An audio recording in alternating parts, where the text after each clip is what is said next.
It's really not a real hopeful time in the United States of America.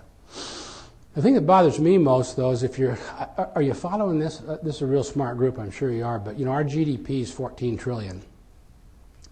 China just crossed 5, which makes them now the second largest GDP.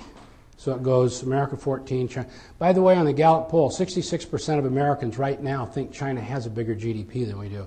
If that was true, this would be a colossal bust, this whole country, because all the things that we have, education, military, Social Security, and on and on and on, colossal health care bills, all exist at the pleasure of a huge economic empire.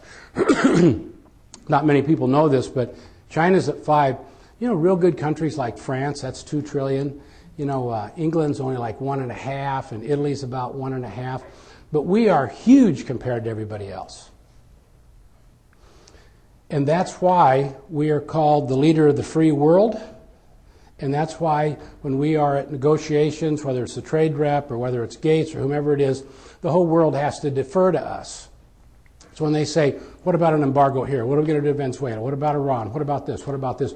No matter who's at the table, at the very end, everybody looks at the person that's from America because we all got to defer there.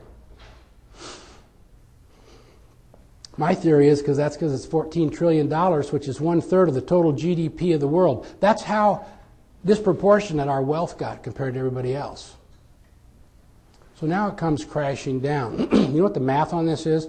The math is that we'll grow at 2.5%. We won't. We'll probably grow at less than 2 unless there's a miracle. It means that in 23 years, our GDP is 30 trillion. Do you know what China's is? 60. Nobel Prize winner Robert Fogel puts it at 123 trillion. Now, I hope he just smoked crack or something when he did that one, but he's a really admired super economist. Many of you follow him. Them at 123 trillion. That's 10 times the size that we are now. But the point is, it changes our entire relationship to the world.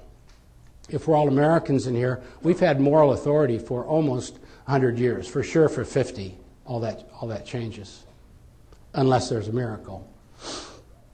By the way, just 30 years ago, I was watching TV, and some economists came on TV, both liberal and conservative, and they were saying that over the next 30 years, which would be now, that our economy would have fallen to third.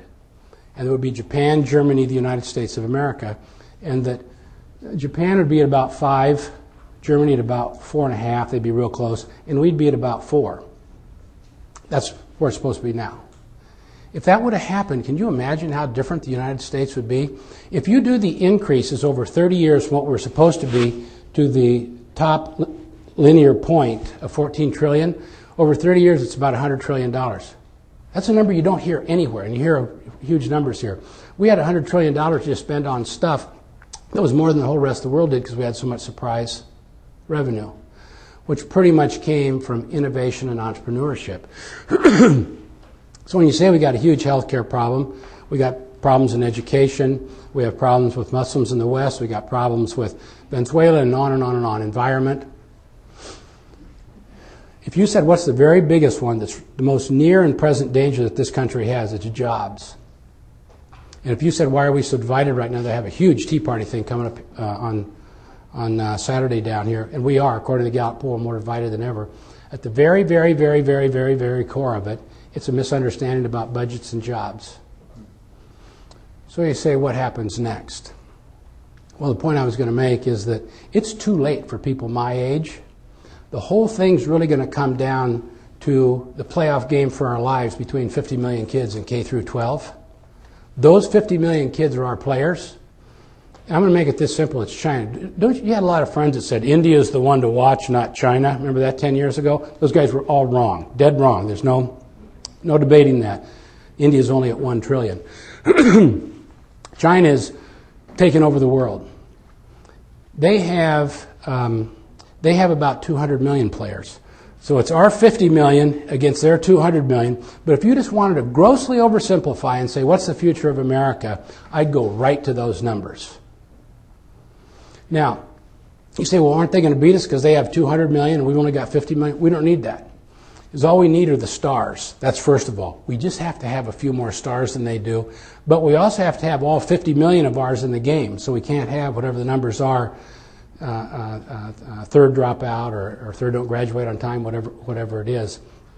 But you could say that the whole economic engine that we have, whether or not China overtakes us or not, is just in our public schools right now from K through 12.